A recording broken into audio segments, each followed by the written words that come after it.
Gimana kalau pas nanti Ibu April menyampaikan materi, kalian mendengarkan, nggak boleh bergurau sama temannya. Kemudian kalau Ibu April kasih tugas, kalian kerjakan dan bisa nggak? Kalau ada yang bergurau, gimana kalau dikasih sanksi? Itu juga hasilnya apa? Gimana kalau sanksinya mencatat materi yang Ibu April kasih? Itu enggak? Setuju. Tapi kita belajarnya hari ini sungguh-sungguh ya, nggak boleh buru-buru sama temennya ya. Nah, kita langsung mulai saja pembelajarannya. Kita akan belajar mengenai belajar musyawarah. Ada yang tahu? Ada yang sudah pernah ikut musyawarah? Enggak. Musyawarah apa? Apalagi ya kayak yang lainnya?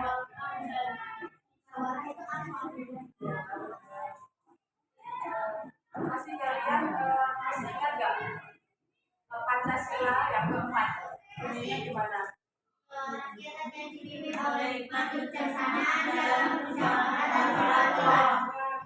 dalam sila Pancasila yang keempat itu mengandung makna yang mau kita pelajari, yaitu belajar bermusyawarah. Nah, biasanya kalau kita mengambil keputusan itu kita melalui apa namanya, musyawarah bersama.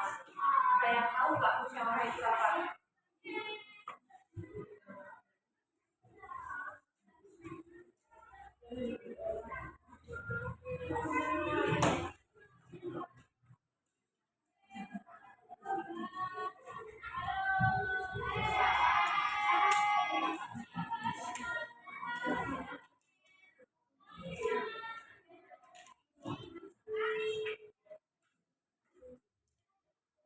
Musyawarah adalah rapat yang bersifat mencari mufakat atau bersepakat.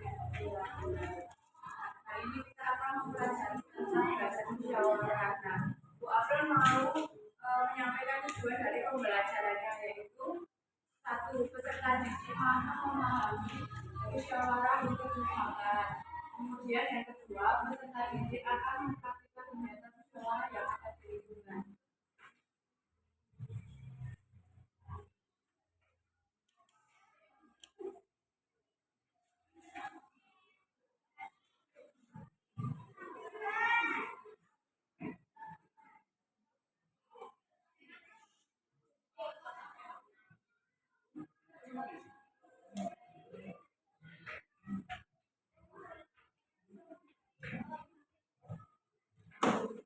Apa musyawarah itu? Musyawarah adalah rapat yang bersifat mencari mufakat atau kesepakatan atau kesepakatan. Ya, musyawarah itu kita akan mencapai keputusan bersama. Kita akan mencari keputusan bersama. Kemudian ada yang tahu nggak mufakat itu artinya apa?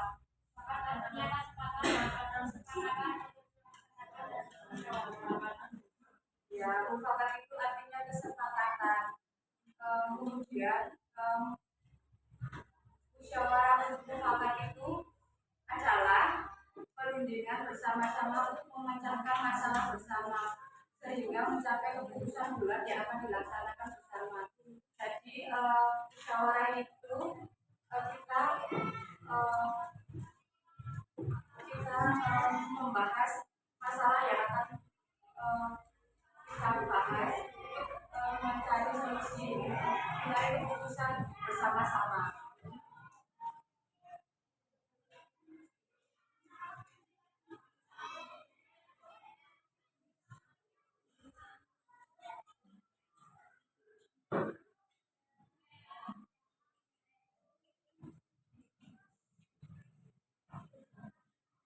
Kemudian kita belajar mengenai ciri-ciri musyawarah. Yang pertama, dilakukan lebih dari satu orang. Kalian tahu nggak artinya itu apa? Gimana? Kalian tahu? Jadi, musyawarah itu dilakukan lebih dari satu orang karena kalau kita itu melakukan musyawarah itu kan berbeda-beda pendapat ya. Jadi kita itu ya pendapat terus usulan-usulan. Jadi kalau kita itu melakukan musyawarah melibatkan beberapa orang untuk mencapai keputusan bersama. Kemudian yang kedua, semua orang memiliki kedudukan yang sama. Itu artinya tidak ada orang atau kelompok yang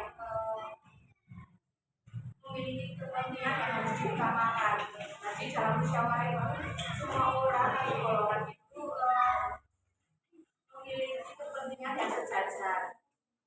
Jadi kalau keputusan yang diambil berdasarkan kepentingan orang banyak atau kepentingan musyawarah bersama. Yang ketiga, semua orang boleh berpendapat.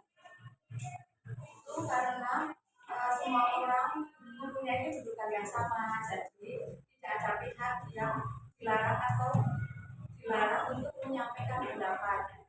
Tentunya kalian itu ada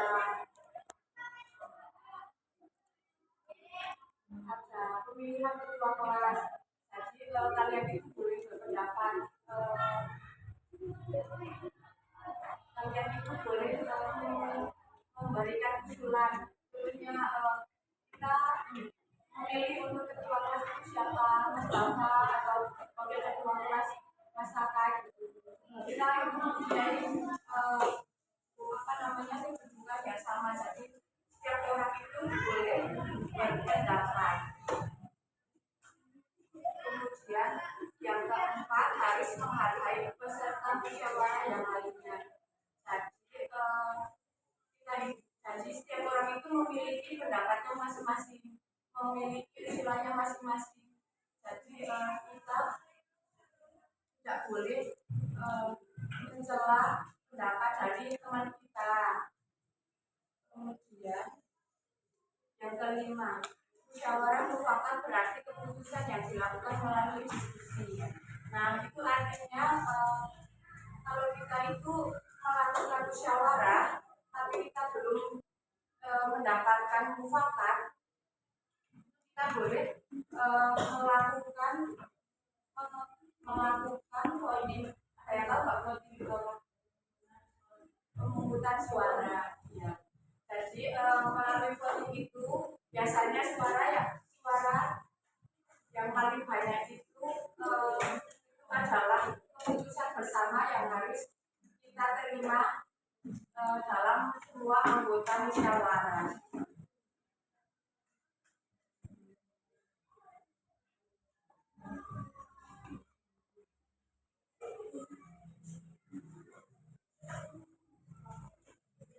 Kemudian langkah-langkah bermusyawarah. Nah, yang pertama itu memilih ketua atau pemimpin yang mengatur jalannya musyawarah. Jadi sebelum kita melakukan musyawarah itu kita memilih pemimpin yang biasanya itu yang jujur, yang adil, kemudian yang tidak membeda-bedakan semua anggota musyawarah. Terus kemudian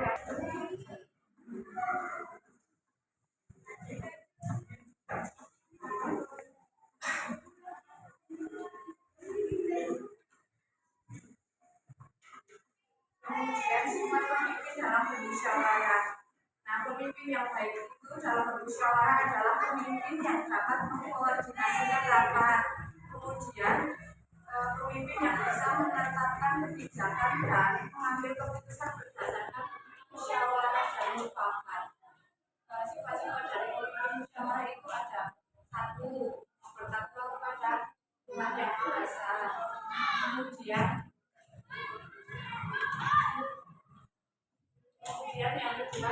Jadi kita itu memilih pemimpin dalam bermusyawarah itu memilih pemimpin yang jujur. Kemudian yang ketiga mau mengaji bagi kepentingan bersama. Yang keempat berlaku adil pada semua golongan. Jadi pemimpin yang baik itu tidak membeda-bedakan semua anggota musyawarah. Jadi semua anggota musyawarah itu memiliki kedudukan yang sama. Kemudian yang kelima, memandang semua orang itu sama. Contohnya juga itu sama seperti yang keempat, yaitu pemimpin yang baik bisa membeda-bedakan anggota musyawarah.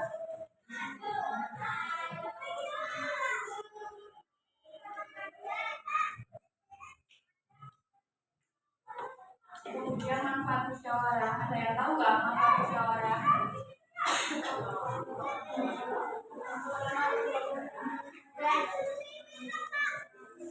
Yang lainnya? Kemudian yang lainnya?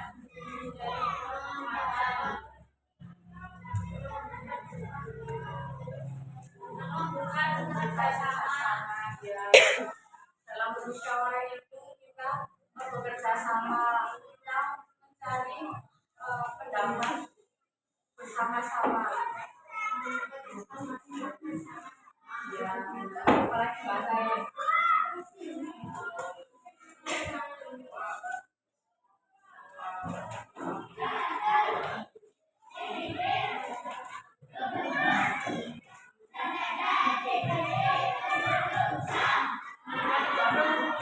Contoh video musyawarah dalam keluarga.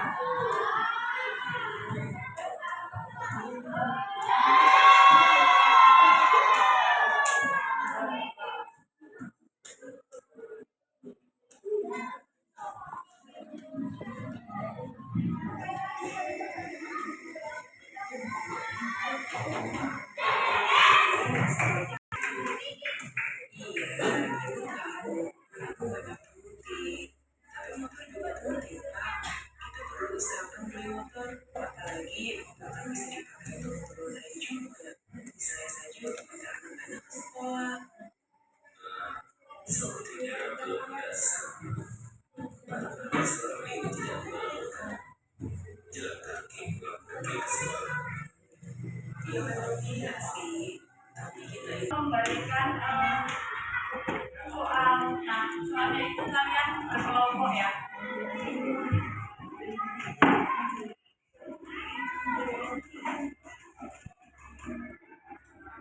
Pokoknya menghadap ke belakang aja.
kita menggunakan kuisis.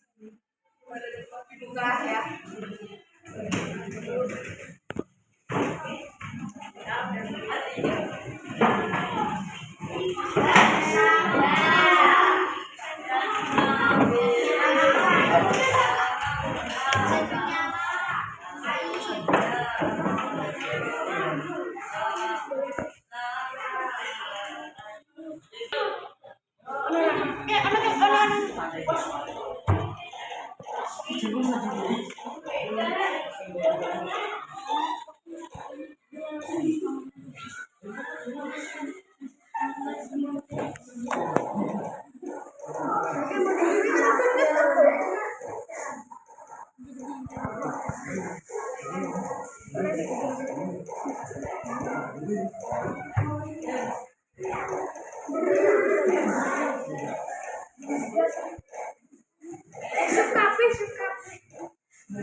Acara yang tadi Ibu April sampaikan, Ibu April mempunyai soal yang ada di kuisis. Kita kerjain yang ada di kuisis, kita berpasangan ya.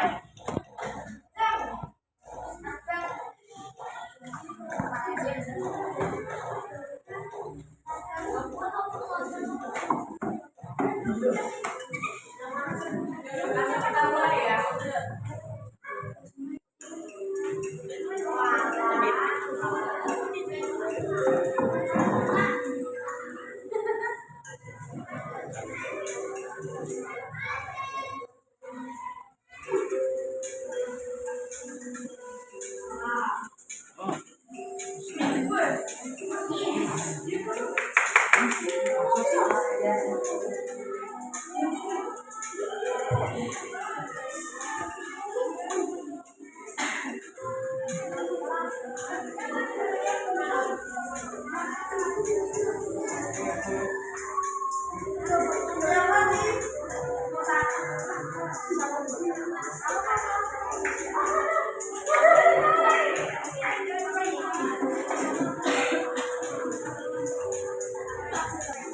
Mimi.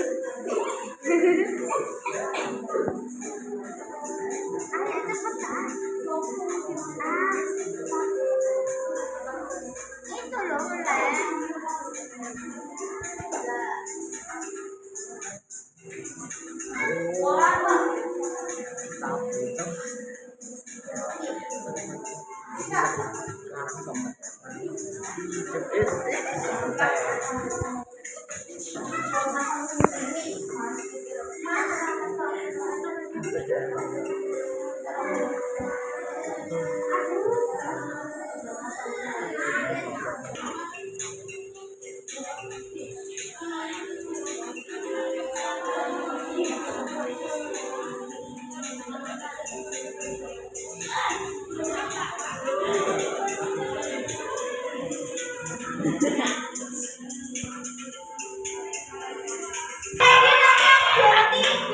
Nah, udah selesai semua ya.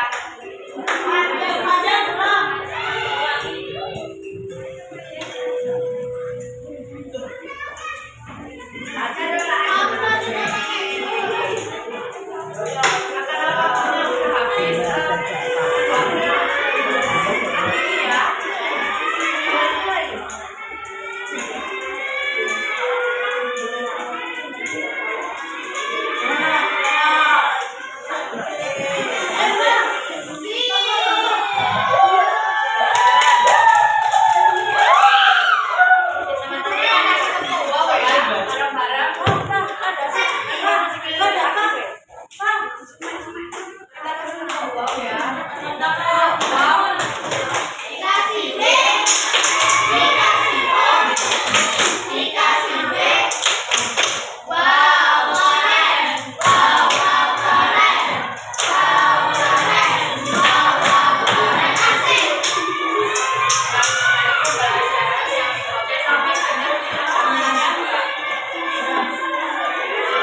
Nah, sekarang kemudian Kak April kita mengingat kembali apa yang tadi kita pelajari.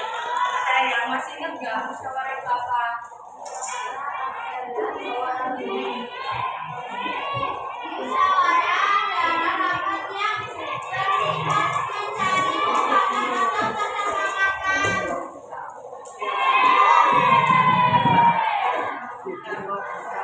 Berarti adik-adik semua udah pada paham ya sama materinya ya. Kalau begitu Ibu April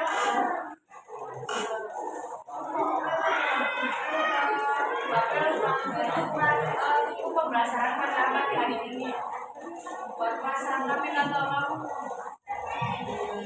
pimpin doa. Sampai berdoa.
Ya, selamat siang.